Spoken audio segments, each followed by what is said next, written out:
Je dis et je vous remercie. Je veux aussi inviter Madame Titiane Nyoma de passer devant.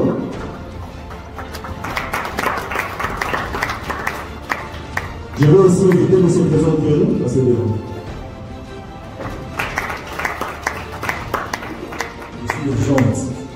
Déjà que la thématique parle de l'urgence d'entreprendre et surtout de l'importance qu'il y a d'appartenir au réseau. J'espère que dans ma conclusion, je pourrai peut-être dire un mot par rapport à l'urgence qu'il y a d'entreprendre et l'importance qu'il y a d'appartenir au réseau. Mais je vais d'abord commencer par mon sujet, le sujet qui m'a été accordé, la question qu'on se pose, que vous posez certainement, si on est entrepreneur ou bien on les devient. Alors ça, c'est une question essentielle, une question importante. Alors vous allez quand même me permettre, dans ma façon de communiquer avec vous, de temps en temps, je pourrais vous demander aussi vos avis par rapport à certaines questions. Et pour commencer, j'aimerais déjà avoir vos avis, parce que nous parlons de naître entrepreneur ou pas. J'aimerais d'abord vous poser une question par rapport au fait même de naître. Est-ce qu'il y a deux personnes qui peuvent me dire pourquoi ils sont là, pourquoi ils existent? Vous êtes venus au monde, pourquoi vous êtes là? Où est-ce que vous venez d'où? Vous êtes où et où est-ce que vous êtes en train d'aller? J'aimerais prendre deux personnes qui peuvent m'aider à répondre à cette brève question. La première personne, vous pensez que vous êtes là pourquoi? Vous êtes né pourquoi? Et vous venez d'où même? Deux personnes, s'il vous plaît, ne soyez pas timides. Il y a des autorités qui nous observent. Ils peuvent y aller très vite. Merci. S'il faut partir dans l'idée du Créateur, nous sommes là pour entretenir la planète Terre, en quelque sorte. Ok, Pierre dit que nous sommes là pour entretenir la planète Terre. Une deuxième personne. Bon, merci pour la parole. Si nous sommes là, c'est parce que Dieu est là. Voilà. Cette question que je suis en train de poser, je ne la pose pas par un exercice du hasard. C'est une question essentielle que nous devons nous poser avant même de penser parler d'entrepreneuriat. Parce qu'avant de parler d'entrepreneuriat, il faut d'abord qu'on existe. D'ailleurs, le thème, on a dit, naître. On est entrepreneur. Donc, on est d'abord avant de parler d'entrepreneuriat. Et qui parle naître, parle d'exister. Et nous devons comprendre que nous ne naissons pas par le fait du hasard ou nous n'existons pas par le fait du hasard. Ce n'est même pas parce que ça a été décidé que voilà, deux personnes se rencontrent et donnent naissance en fait. C'est parce que derrière notre existence, il y a un objectif, il y a un but.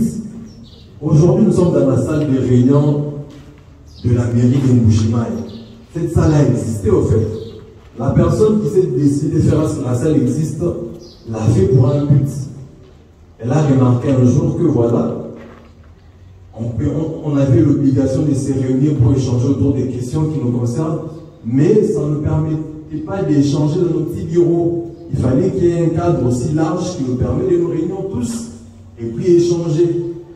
Et le micro que je tiens ici aussi existe pour un but. C'est parce qu'un jour, on savait qu'on allait se réunir dans une salle comme ça, ou ailleurs, et qu'il y avait y avoir beaucoup de gens, et que la voix humaine ne pouvait pas porter pour que tout le monde puisse entendre. C'est comme ça qu'on a créé. Et c'est derrière chaque chose qu'on a créé, qu'on a fait exister, qu'il y a un objectif. Et le premier élément que nous devons prendre en compte, avant de penser devenir entrepreneur, c'est d'abord de savoir pourquoi on existe. Parce que chaque chose existe pour un but. Pourquoi on existe? Je suis venu au monde en 97, en 90. Pourquoi Dieu a décidé à ce que je vienne au monde déjà dans cette période-là, dans cet environnement-là, en Mbujimaï, à Lubumbashi. Pourquoi? Alors, vous posez cette question-là sur le pourquoi vous existez, c'est cela qui va vous permettre de vous rendre compte de ce que vous devez faire. Parce que existons pour un but, c'est-à-dire que vous avez même un nombre limité de jours dans lesquels vous devez vivre. Vous avez vraiment une date, voilà, à tel moment vous commencez à vivre, à tel moment vous arrêtez de vivre. Donc dans cette date-là, votre raison d'existence doit être réalisée. Alors vous vous posez certainement la question, je me pose, je me dis, mais pourquoi j'existe? Comment je saurais identifier ce pourquoi j'existe? Il y a beaucoup de manières d'identifier ce pourquoi on existe. Je sais que la plupart, on est chrétiens. Et la première manière d'identifier ce pourquoi on existe, c'est de consulter d'abord cette personne qui a fait que nous puissions exister. Si vous croyez en Dieu, c'est de consulter Dieu. Vous interrogez ce pourquoi vous existez. Deuxièmement, c'est d'être aussi attentif. Vous questionnez vous-même. Lorsque vous vous regardez, est-ce que vous sentez en vous une certaine charge par rapport à quelque chose autour de vous? Vous sentez en vous une certaine responsabilité par rapport à quelque chose autour de vous? Lorsque vous marchez dans votre parcelle, dans votre ville, dans votre province, vous passez le long de la route, est-ce qu'il y a quelque chose qui vous interpelle? Vous sentez que cette chose-là, c'est seulement moi qui devrais la faire pour que les choses marchent.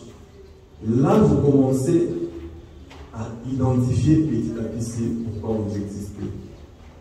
Et lorsque vous avez ces questionnements-là sur la chose qui vous inquiète autour de vous, vous pouvez maintenant savoir, vous demander encore, par rapport à cette inquiétude que j'ai sur telle question autour de moi, sur telle chose que moi je dois faire marcher autour de moi, qu'est-ce que je sais, qu'est-ce que j'ai comme aptitude, qu'est-ce que j'ai comme compétence qui peut me permettre de résoudre cette inquiétude qu'il y a au fond de moi. Qu'est-ce que j'ai comme aptitude, qu'est-ce que j'ai comme compétence? Et généralement, on conseille toujours, on recommande toujours, lorsqu'on est en train de nous questionner sur notre quête, pourquoi on existe, ou bien identifier notre passion, notre vision, on vous demande de faire une petite liste. Dans cette liste-là, vous mentionnez ces choses-là qui vous préoccupent autour de vous. Quelles sont les choses qui vous préoccupent autour de vous? Lorsque vous regardez, il y a de l'inquiétude. Vous n'accusez pas l'autre, mais vous sentez que là, c'est vrai, il y a des dirigeants pour cette province, il y a des dirigeants pour cette ville, mais là, je pense qu'ici, c'est moi qui devais faire quelque chose aussi. Là, c'est une première liste que vous faites de ces choses-là. Faites aussi une deuxième liste. Des choses que vous savez faire, des choses pour lesquelles vous êtes passionné. Des choses pour lesquelles vous êtes passionné, ces choses-là dont vous ne pouvez pas passer une journée sans le faire. On a tous des choses comme ça, à part peut-être manger du foufou, ou bien se laver, ou bien faire certaines choses. Des choses là, tu ne peux pas passer une journée sans faire cette chose. Si tu passes une journée sans la faire, tu peux même tomber malade. Tu arrives à d'abord identifier ces choses. Elles sont 2, 3, 4, 5, 10, tu les identifies. Lorsque tu as fini de les identifier, tu commences maintenant à voir, parmi ces 10 choses que j'ai identifiées, sans lesquelles je ne peux me passer, quelles sont les choses qui sont plus importantes que les autres. Certainement, tu partiras d'une liste de 10 choses, peut-être à une liste de 2, 3, 4 choses, ou bien une seule chose. C'est autour de cette chose-là, il peut se résumer aussi dans l'existence. Donc tu existes aussi pour cette chose-là, c'est pour cette chose qui doit faire à ce que tu répondes à un besoin. Là, ça nous permet d'aborder la première partie de la question qu'on se pose, moi et vous, sur si on est entrepreneur ou pas. Et je pense que si vous m'avez suivi correctement, vous allez comprendre que on n'est pas entrepreneur, effectivement. Donc, il n'y a pas un super homme qui va vous dire que voilà, moi, je suis né entrepreneur. Comment tu es né entrepreneur? Donc, tu es né avec ton entreprise déjà, avec le papier, le RCCM, avec tous les documents, tous les produits que tu vends. Non, non. Mais on est chacun avec une mission qui accompagne la raison pour laquelle on existe. C'est au travers de cette mission-là, on prend maintenant la responsabilité de voir par par rapport à ce que j'ai comme charge, comme mission de vie, voilà, je me lance. Donc l'entrepreneuriat, c'est pratiquement des actions, une action qui vient pour accompagner notre mission ou notre vision sur Terre. Donc c'est pratiquement la forme concrète de la raison pour laquelle nous existons. C'est lorsque j'identifie que voilà, moi, je sens que mon combat, c'est aider ceux qui ont faim, de trouver quelque chose à manger, comme le fait très bien notre panéliste Titiane. Mon combat, c'est mettre en place un truc, lorsque les gens ont faim, ils arrivent dans 2 minutes, ils peuvent se servir et puis répartir. Je dois soulager cette peine-là. C'est là que tu commences à entreprendre. C'est là que tu commences à poser des bases pour entreprendre. Alors, si je dis qu'on n'est pas entrepreneur, donc on les devient. Quand est-ce qu'on commence à devenir entrepreneur alors? C'est effectivement lorsqu'on est, on découvre ce pourquoi on est là, on existe, et qu'on commence les actions. Et là, il faudrait comprendre que on ne devient pas aussi entrepreneur par le hasard. Et la raison de l'exemple de chacun n'appelle pas chacun à être entrepreneur. Il y a des personnes, en identifiant les raisons d'existence, ça va les amener à travailler aux côtés d'autres personnes qui ont aussi des talents, les aider aussi à réaliser les raisons d'existence. Il y a aussi des personnes, lorsque tu les découvres, tu te rends compte que moi, je dois mettre en place quelque chose qui me permet de passer à mes objectifs personnels. Alors, comment commencer à entreprendre? Je pense que je vais finir par là. Je pense qu'on va plus échanger avec les questions. Comment entreprendre alors qu'on a découvert toutes ces choses ici? La première des choses, c'est d'observer autour de vous, voir qu'est-ce qu'il y a comme besoin. Parce que l'entrepreneuriat repose sur le besoin des autres. On n'entreprend pas pour soi-même. Ce n'est pas parce que j'essaie de faire des cakes que je vais commencer à préparer des cakes pour commencer à le manger moi-même et j'appelle ça entreprendre. Non. Ça sera l'entrepreneuriat, c'est lorsque je fais des cakes et je vends aux gens et ces gens-là qui les consomment. Donc rassurez-vous qu'il y a un besoin autour de vous. Il y a un problème que vous venez résoudre avec votre solution. Lorsque vous avez identifié le besoin ou le problème, pensez maintenant à la solution qui vous apportez. C'est quoi la solution qui vous apportez? Est-ce que cette solution-là, elle cadre avec le besoin que vous avez identifié? Et dans l'identification de ce besoin-là, rassurez-vous de passer en revue tout le contour du problème que vous venez résoudre par votre solution. Rassurez-vous de passer en revue tout le contour sans laisser un seul élément. Parce que si vous laissez un seul élément, ça fera que la solution que vous venez proposer, ça soit une solution qui n'est pas adaptée à ce besoin-là, qui ne vient pas répondre à ces besoins-là. Donc lorsque vous avez identifié votre solution, identifiez à qui vous adressez cette solution-là. Parce que j'ai dit ici qu'on n'entreprend pas pour soi-même. Vous n'entreprenez pas pour vous ou pour votre famille seulement. Vous entreprenez, ce sera pour des personnes qui doivent payer votre solution. Alors identifiez c'est qui ces personnes-là. C'est quoi leurs caractéristiques? C'est des hommes? Est-ce que c'est des femmes? C'est des jeunes? Ces personnes, elles travaillent, elles sont chômeurs. Vous les identifiez. Elles ont quel pouvoir d'achat? Parce que l'entrepreneuriat, l'objectif, ce n'est pas seulement vous rendre utile ou participer à la mission de votre existence, c'est aussi faire un gain, faire du bénéfice. Est-ce que la cible que vous avez identifiée est en mesure de consommer effectivement la solution que vous lui proposez? Est-ce qu'elle a un pouvoir d'achat qui est fort? Alors, lorsque vous avez identifié votre pouvoir d'achat, autour de vous, qui font la même chose que vous? Qui font la même chose que vous? Alors comment est-ce que vous allez faire pour vous placer au-dessus de ces personnes qui font la même chose que vous?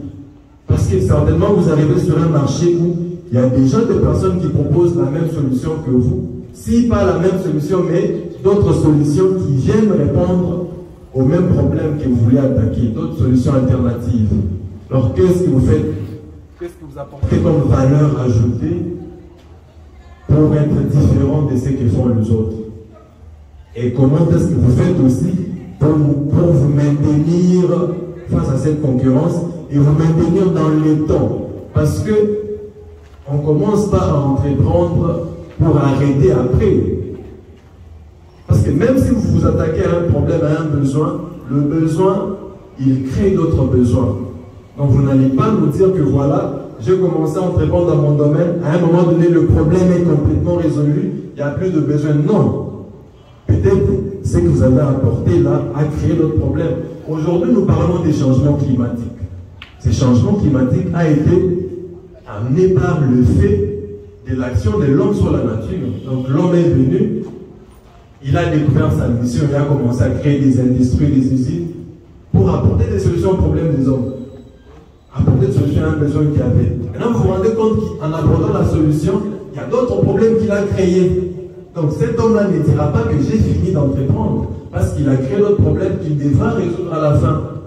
Donc rassurez-vous, vous mettez en place un mécanisme qui vous permet d'exister au travers du temps. Et ça, c'est un problème que nous avons dans notre continent, l'Afrique, et même dans nos communautés. On n'a pas des entreprises, on dit cette entreprise-là, regarde là, elle a 100 ans, elle a 200 ans, c'est l'entreprise de l'arrière-grand-père, il n'y en a pas. Ici, on a des business où, quand les promoteurs meurent ou passent, ils meurent et passent avec son business.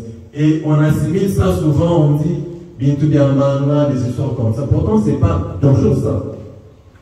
C'est parce que le promoteur de son business ou de son entreprise ne met pas en place un plan qui lui permet de faire exister son entreprise après lui-même. C'est vrai que le projet que tu fais, l'entreprise que tu veux commencer, repose sur ta vision ou la raison de ton existence, mais imagine-toi que ça devra exister après toi aussi. Ça devra aider des générations qui vont exister après toi. Je pense que je vais clôturer quand même en disant un petit mot par rapport à l'urgence qu'il y a d'entreprendre et l'importance qu'il y a d'appartenir à un réseau. Vous comprenez que par ce que je viens de dire, c'est urgent, alors très urgent d'entreprendre. Surtout dans un environnement comme Bujimaï. Vous voyez le besoin qu'il y a autour de nous. Vous voyez autant de besoins qu'il y a autour de nous. On est dans une salle qui est en plein travaux, qui n'est pas finie.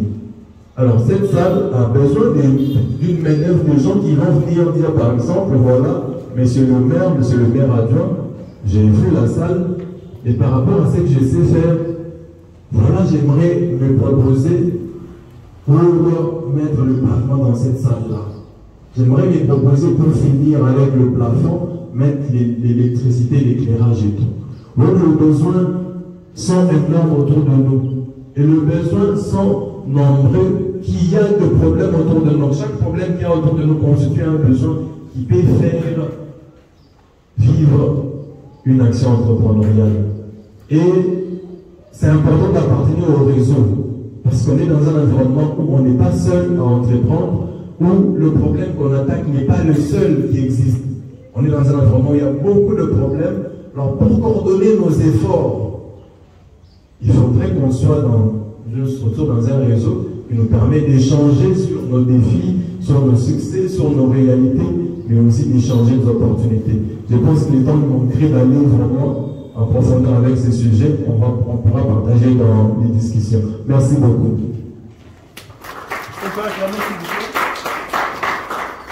Bien, merci. Merci pour la parole. Merci aussi pour l'opportunité que vous nous donnez de nous exprimer ici. Je voudrais aussi réitérer mes remerciements envers les autorités qui sont présentes. C'est quand même encourageant de voir que dans des activités encore au début comme ça, on est soutenu par ce qui représente l'entrepreneuriat et la jeunesse ici dans notre province. J'aimerais aussi féliciter l'initiative. C'est très important de se réunir autour d'un même thème, autour d'un même sujet pour régler les problèmes que nous avons en commun. Donc, félicitations à l'initiative. Alors, on m'a demandé de parler d'un thème. Il est très simple. Moi-même, je ne suis pas très fan des long discours, donc je vais m'articuler sur 3 points. Alors, femmes, créant, entreprenant, développant. Alors, je vais m'articuler sur le pourquoi. Pourquoi est-ce qu'on nous rabâche tout le temps de pouvoir entreprendre? Déjà, nous, les femmes, c'est une question qui nous intéresse peu. La preuve, dans cette salle, on est combien? 3 sur 50, je ne sais pas.